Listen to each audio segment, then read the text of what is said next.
Double NKH here again. You guys are used to seeing mostly junk on this channel, like this junk, hauling junk. But today, we're gonna deviate from that a little bit because we got something that's not so much junk. It's actually the most expensive car that has been on the channel, I think. This is a 1971 base model Mustang Convertible, and my buddy Carl has dropped it off because he wants to add some more power and a manual transmission along with a boatload of other stuff. And I mean a boatload. The heart of it is gonna be this ATK 347 stroker with dart heads, dynoed at 450 horsepower. We got new leaf springs, sway bar kit, axle housing, axles, posi differential, radiator. I mean, just a ton of stuff that I gotta get unboxed and go through. But before we dive into all that, let me give you the quick backstory on this. He picked this up as it is, except it needed a new top, new interior, and he actually did a lot of other upgrades too. But like paint wise, beautiful car. I mean, just look at that. And he wanted something to take his family out on Sundays, cruise around. Quickly realized that the factory 302 just does not have enough get up and go, and the automatic transmission is just a real vibe killer. Well, here's how we're looking under the hood. I think he put new power steering pump, new steering box. He did new master cylinder, I think a disc brake conversion. And he actually has a channel where he does a lot of motorcycle videos. I think a few on this too. I'll plug a link to it over here. Carl Soderstrom. And so Carl did the right thing, spent a bunch of money buying all these parts, and then figured out, you know, I don't have time to put this together. So he hit me up, we worked out a deal, and we're gonna make it happen. Brand new seats he put in, check those out. Very, very nice. And you know, interior wise, I mean, this thing is just beautiful compared to everything that I'm used to working on. So engine actually starts up and runs pretty good. Just warm right now. I had it running a little bit ago. There she goes. Got a real healthy sounding idle. Almost sounds like there's a cam in there. He said when this sits for a while, it does blow a little cloud of smoke, but otherwise the engine's really healthy. He did a compression check, 180 PSI across the board. Probably just needs valve seals dried out. But when you accelerate on this, like, listen, I mean, right there, sounds great. But if you go past half throttle, listen, it's misfiring really bad. So I think this has got more power in it. It's probably, I can see why he was not liking how much power it actually is running like a turd.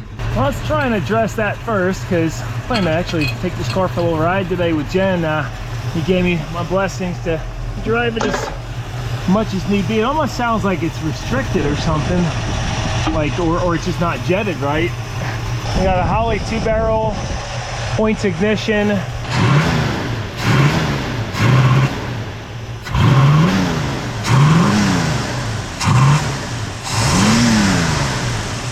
Yeah, the jetting's just not right on this, I think, or it might be clogged up from sitting. I just checked the points gap, verified the timing. I had 8 degrees base, 20,000 points.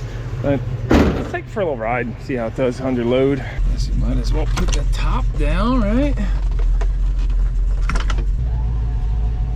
Oh yeah, let the sun shine in. I was just turning the idle up and I just found a slight problem. Check this out, the positive wire on the coil, it is just barely on there. Squeeze that down a touch, a little better. I don't know if that'll fix all our issues, but that certainly is a problem when as it vibrates, losing connection.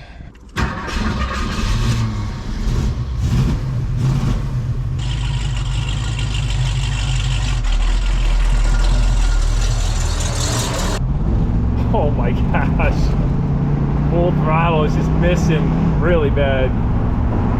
Gets up there though. Boy, this thing is quiet and smooth even with the top down. This is unbelievable. I gotta stop driving junk. And full throttle acceleration now.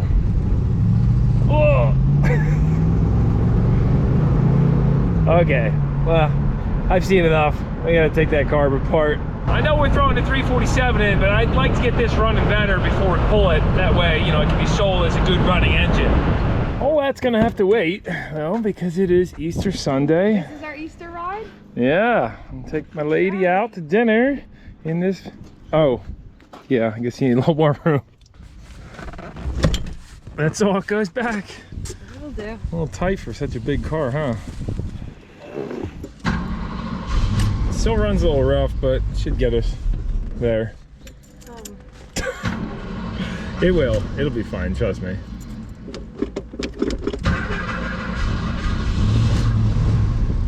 So, what do you think? Well, we've gone 2 feet so far, but I like it.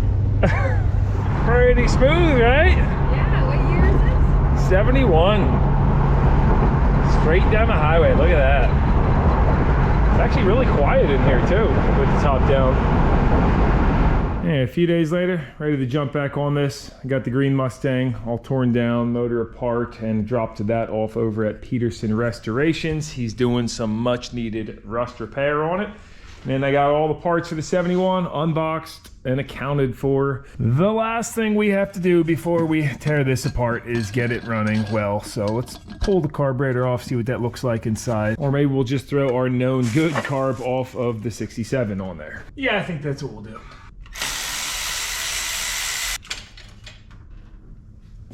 And original carb in. Throttle's not hooked up, but good enough to run it.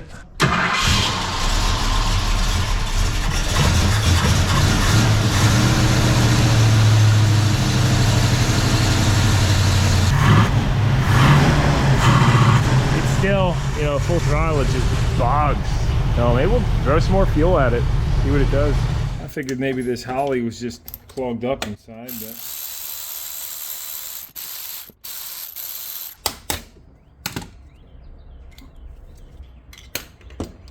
Sweet, gasket didn't tear. She's actually spick and span. It's got 74 jets in it.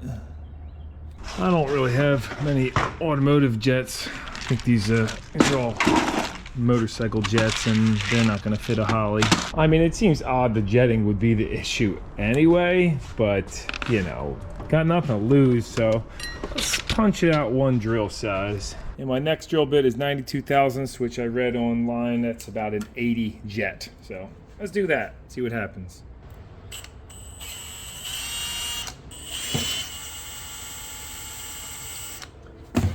Precision. Rejetted Holly on.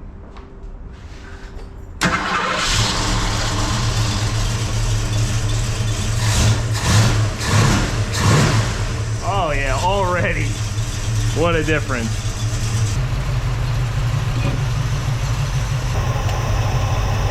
Check this float height.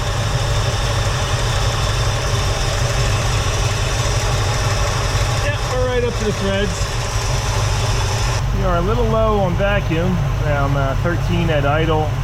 Kind of bouncing around a little bit, but yeah, slight oscillation there.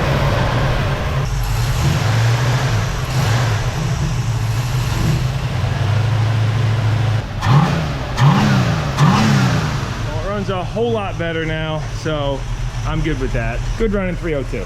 She rips a little bit better now.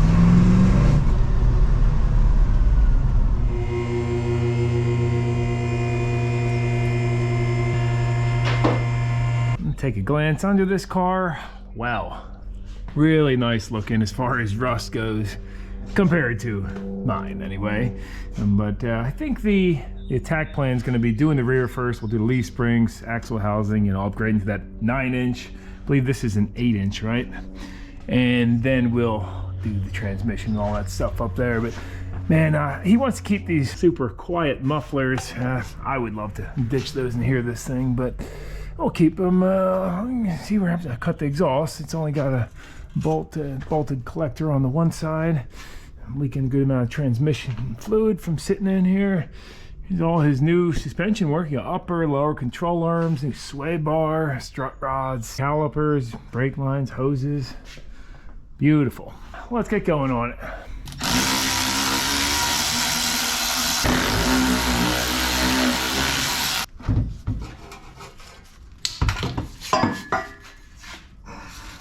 These brake lines off of here.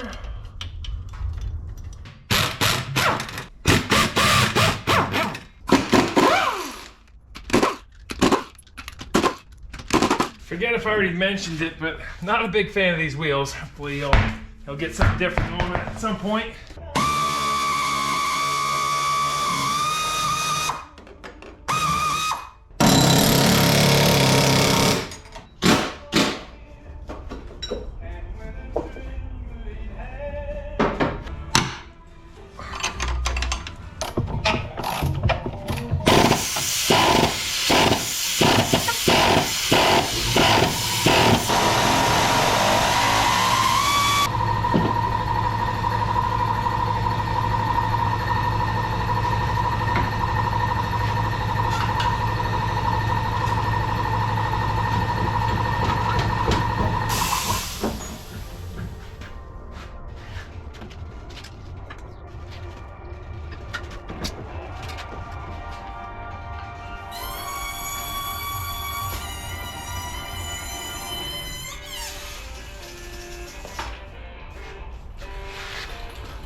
Does this have a posi? Both spinning. Now, open diff. This will be a nice spare to have, and in fact I think these leaf springs will even fit mine, which mine are rusted through just about. So now I can try to figure out how all this goes together.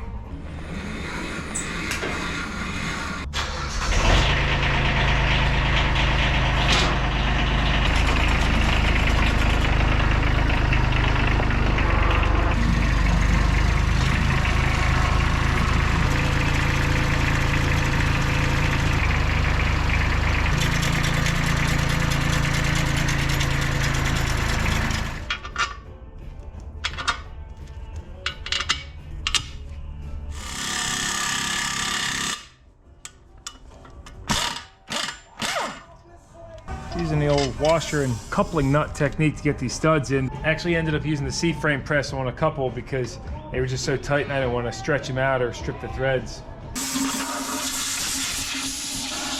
A little coating of the right stuff will do ya. This thing will never leak.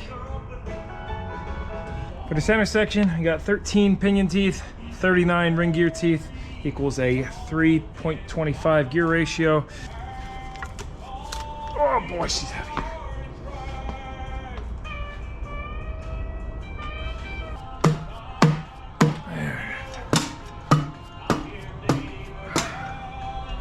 Looks good.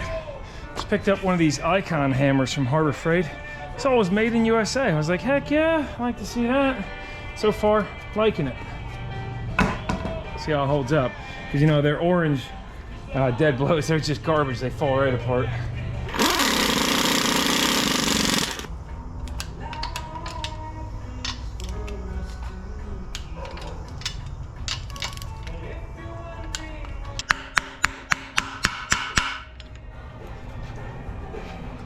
Like this stand, you just spin it around as you're working on it. A trans jack, that is. The only thing I don't like about this is, you know, it pumps up good, but if you're trying to use both hands, you can't release it without reaching down for the release lever. I used to use one that had a foot pedal for releasing, way more convenient. We got an issue with these seals. I was just rubbing a dab of grease on the lips, and I looked inside and noticed, since I was hitting it, I guess a little too hard, metal on metal, the spring popped off and flew down there on both sides. Okay, I was able to roll it back on. That'd have been terrible if that went undetected.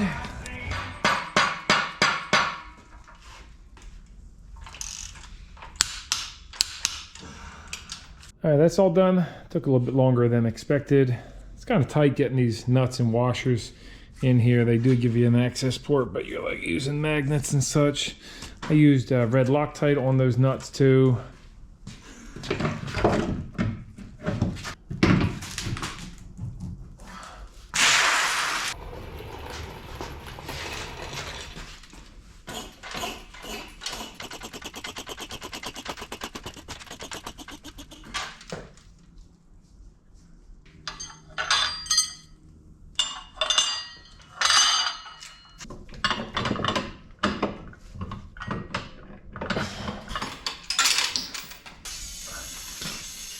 fits in.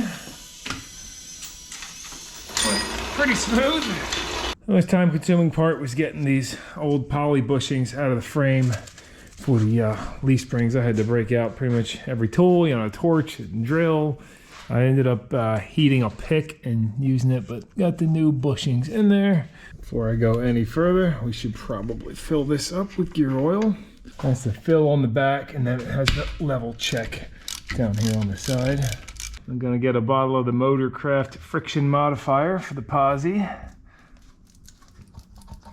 And then some Super Tech 80W90.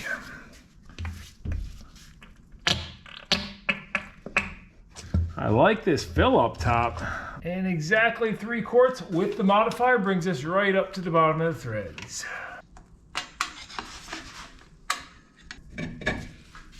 Our next day now, for my nightcap though, I put the drive shaft back in and took this out for a good spin, make sure the differential sounded okay. It did. I also wanted to start breaking it in before we swap the manual and the bigger engine in.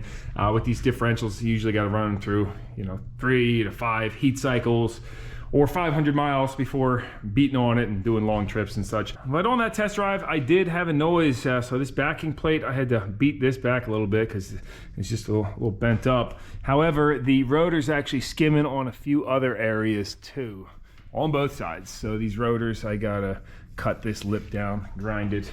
I let this sit overnight with the springs up to kind of break those in a touch. And then I marked the location for the sway bar bushings where they're gonna go in on the frame.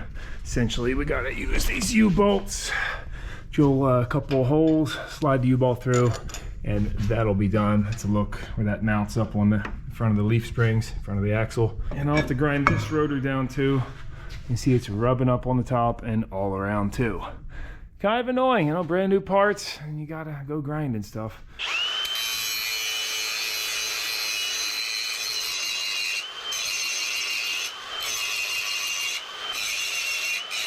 And that should do it. Grind it down the whole lip and then chamfer the edge. No more rubbing.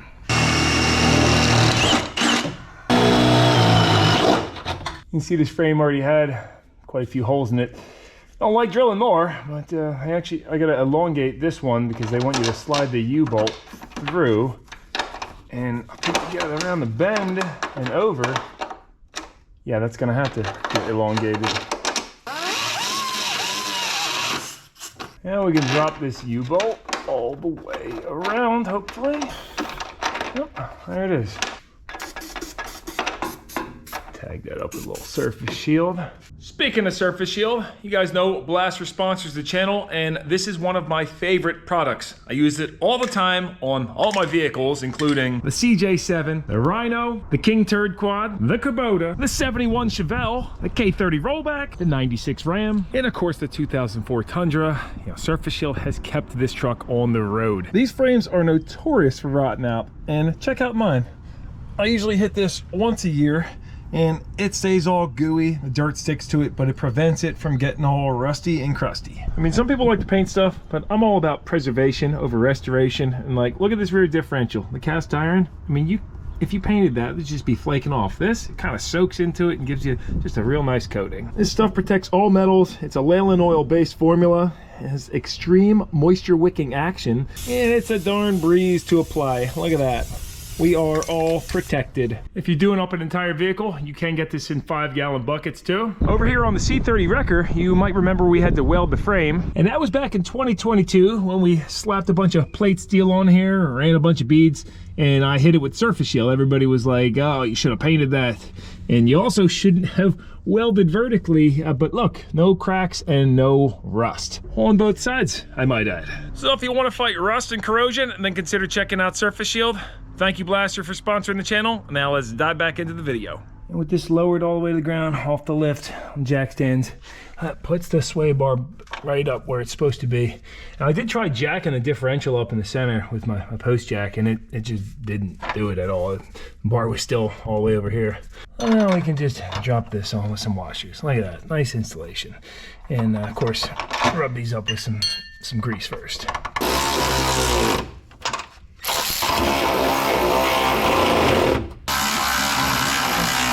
That should be a stiff rear.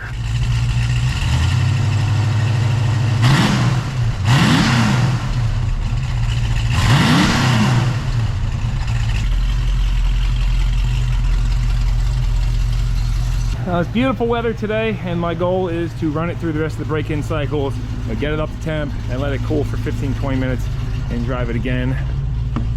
See this guy staring at us? What are you doing over here? Waiting for the sun to appear? We'll go for a car ride, boy? Oh, what's that? Where'd the roof go?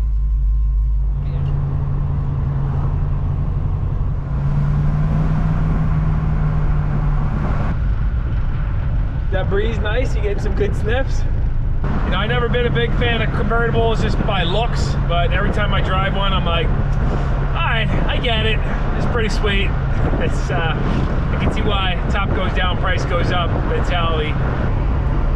This old farmhouse on the left, somebody's redoing it. So beautiful. You know, I'm being cautious with doing a break-in on this diff, but like, I don't think this stock 302 is gonna hurt nothing. I think it's more with people throwing these boosted cars and big horsepower, big blocks. Then maybe it's a good idea to break it in. But better safe than sorry, right? Come on, boy, let's go. They say you can't go out here on the baseball field.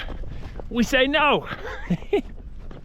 That's what's great about being out weekday. Nobody here. Have a good 15-minute rest and break.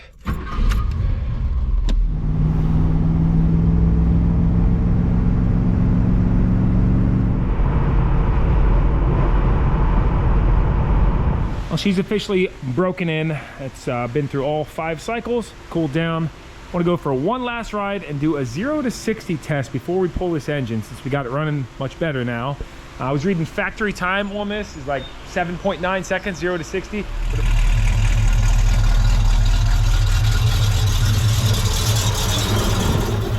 I got this app called Dragger, so you hit start measurement and it'll start recording once we get rolling, or rough 0 to 60. There goes. Oh, dog off the line there, but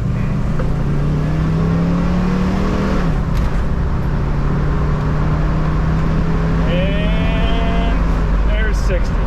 We'll do one more for a good measure. Here we go. Oh, it's really sluggish off the line. Feel that trans though, ship's real good. All right, that's it. So on the first test, 0 to 60, 9.34 seconds. The second test, 8.83 seconds on our 0 to 60. And that was with no power brake in it. I mean, this is not running perfect off the line. You could probably turn up the timing more, but those are the base numbers. Let's go pull the engine now. It's great that we got the differential broken in now too, and there's no noise coming out of there, no howling, because you never know with aftermarket parts what you're gonna get. So at this point, I'm gonna let her cool down and out with the old. A little movie magic here. Let's whoosh. Voila.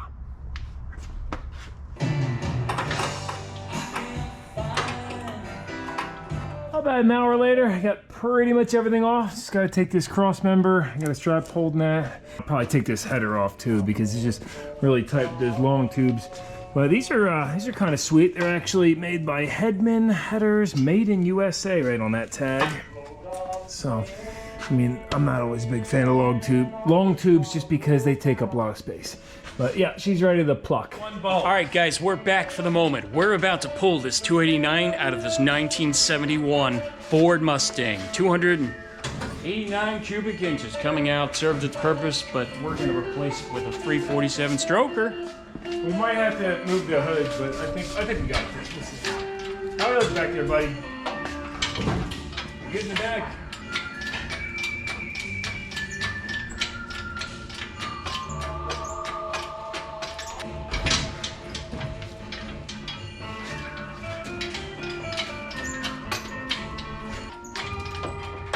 Back a little bit. Hold on.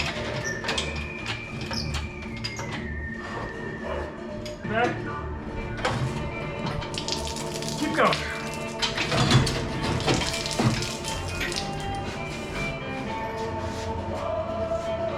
All right, we just got the engine out. Things are going smooth. It's spewing all over the place, but it's no big problem. We can clean this up, sure.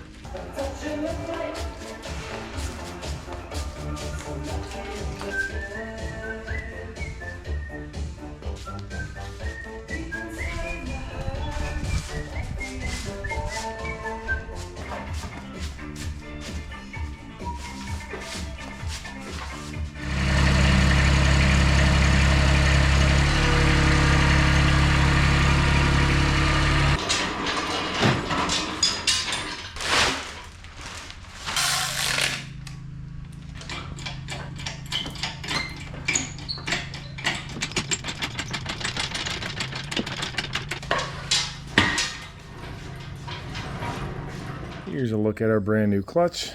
Always make sure to wipe off the pressure plate with some brake clean and the flywheel. You can see made in USA stamped in there too. Some deep holes for balancing, but yeah, she's looking peachy. Got the dowels in there. We got our clutch alignment tool, pilot bearing, some ARP bolts, and a premium looking disc.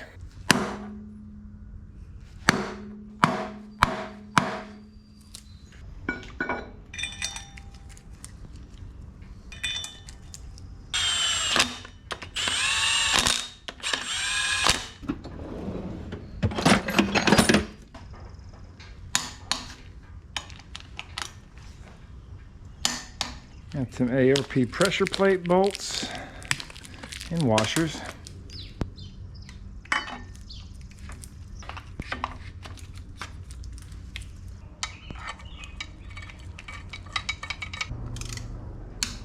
All good. Unfortunately, I forgot to put the steel plate in. Oh, come on. Killing me. That's a little better. Molly grease in there and on the pivot.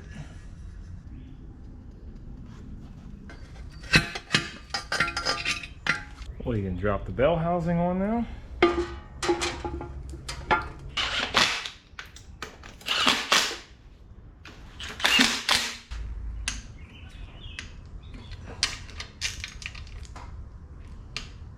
Next is the water pump, because this one has the outlet on the opposite side.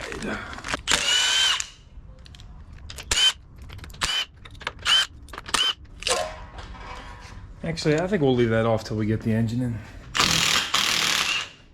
Swap out these original motor mounts for some energy units. Poly, gets you a little bit more vibration, but got the mini starter bolted up. I went to check the oil level and he gave me a brand new dipstick with it. You can see this was shipped dry. It's just a smidge on the bottom. But look at this thing. Instead of being a one piece like the factory, this is actually brazed or soldered together on the bottom. It's a steel tube and really tight fit, but once I got it down toward the bottom, it broke right off. Junk. And luckily I was able to use this dent puller to thread in and pop it out. But that means we'll be going with the original dipstick, which, yeah, I think this is just a flared end. It's not like two pieces. At this point, I'm gonna continue getting stuff ready on the car, like do the rest of these stainless steel brake lines. He's got this big long line to go down the tunnel, because that one was rotted off and he had replaced it with a Cupro nickel one. Man, can't imagine doing that with the engine in. I got the trans bolted on, all the new stainless lines in. My brother's on his way over. He's gonna give me a hand dropping the engine in, and you know, just wrenching, having a good time this evening, and taking this automatic trans shifter out. I'll get the clutch pedal going. And it's funny, you had this center console. I'm like, how the heck does this come up? Because it was in the way. Ended up just being Velcroed to the floor. It was only really rigid too. Kind of a convenient design, you know.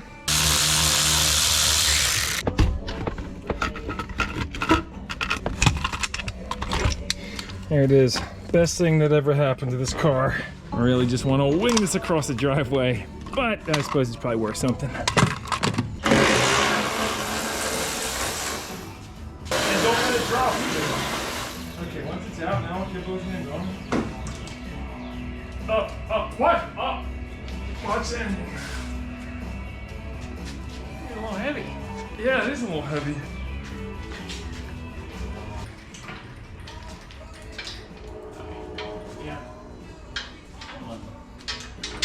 Kick them on the front. Kick it on the front. All right. Front.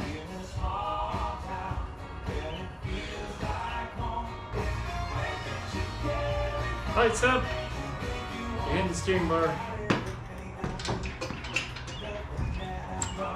Much easier with the hood off. Next question is, are these long tubes going to fit without hitting that steering box? I don't know, these are pretty though, wow. Patriot exhaust. Well, next day, and I think we're ready to test fire this thing up. Pretty excited, but there is still a laundry list of things that need to be done. Just to breeze through that real quick, I'm still waiting on rear brake hoses. Gotta add power steering fluid, but we have no belts yet because the pulley on the bottom, I just had to order another spacer for that, 7/8 to get the alignment proper on these. We got shifter install, parking brake cable kit. That's a big one. It's like this custom universal kit and requires a little bit of fabrication to make it work. The clutch pedal, that's probably the biggest thing left. So you got to pull the whole clutch pedal bracket out of there, drop the steering column to get at it, and then Scott Drake sells this little kit here to be able to retrofit it. I think we'll have to take the seat out to get a little bit more space because I was already looking at it and well, that doesn't look like a fun job. You got the speedo cable, neutral safety switch has been bypassed for now. Drive shaft, gotta get a drive shaft made for this. To weld the exhaust still, these bolt onto the collectors and then weld to the existing exhaust, but these are 2.5 outlet and his whole pipes are only a 2-inch, real kind of puny little quiet exhaust. So maybe, you know, that should be, in my opinion, upgraded to something a little bit bigger. So since I'm waiting on parts, all that'll be in a separate video, but I'm thinking let's fire this up real quick, see if it runs, right? Because if it doesn't, then we'll have more diagnosing in this video. I think I got the firing order all proper. Of course, we have no coolant. I did pop the distributor out and prime the system, oil system. Got a Motorcraft filter on there. Trans has been filled up. It's a neutral. I did prime the carburetor too. We got full choke. I still have to run a wire for that electric choke too, but should fire right off.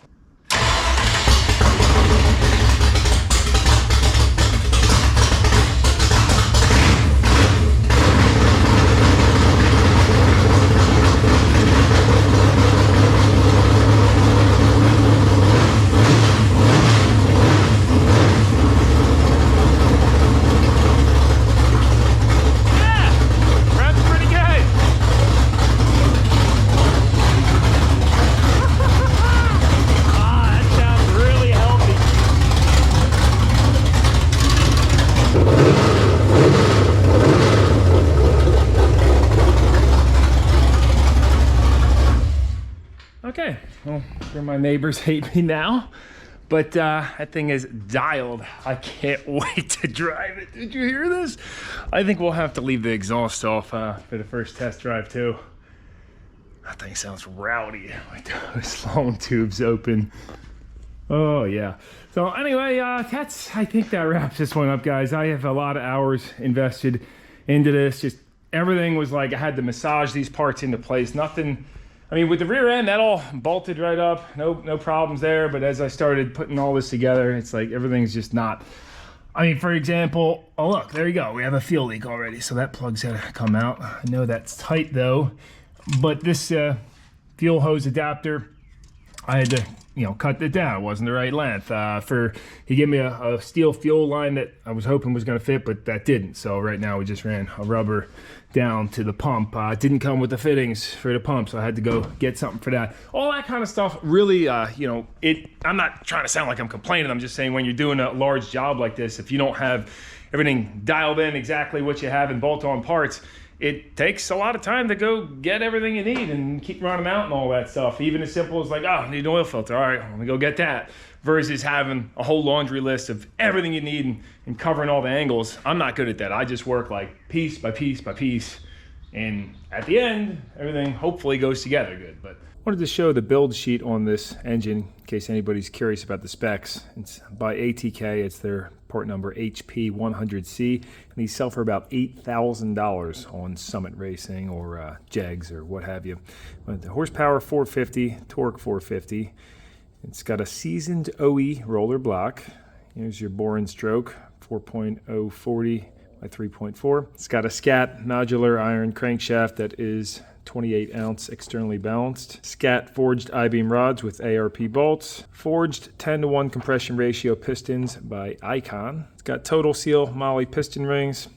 Hydraulic roller cam by Comp. And here is the specs on that. Double roller timing chain. Dart Pro 1 aluminum cylinder heads with 58cc combustion chambers, 202 and a 160 exhaust valve, an aluminum 1.6 roller rockers, a front sump pan with a Melling high volume oil pump. It's got that SCAT external balancer, and I guess if you guys want to check this out for anything else like the Edelbrock intake. But yeah, we'll see. Maybe we can get this thing on the dyno and see what it puts down at the wheels. Most importantly, we'll see if it holds up and if it was built properly. I'm happy that fired right up, because if it didn't, then you know, more labor. So she sounds really good, and I appreciate you guys watching. So see you in another one. Hopefully I get it out within a week or so. See how long the parts take. Thanks so much for watching. See you guys soon. I'm over here at my storage yard and got the 74 Torino Elite under the cover. But look, this is the great example of where a cover is super necessary. You got massive amounts of sap coming down off the tree. It's crazy looking. It looks like, you know, water bead droplets. But yeah, without that, oof, that would be ugly. I know some people aren't fans of covers because they say it traps all the moisture in, but you know, I don't think so. I think in this case, it's keeps it good looking, you know.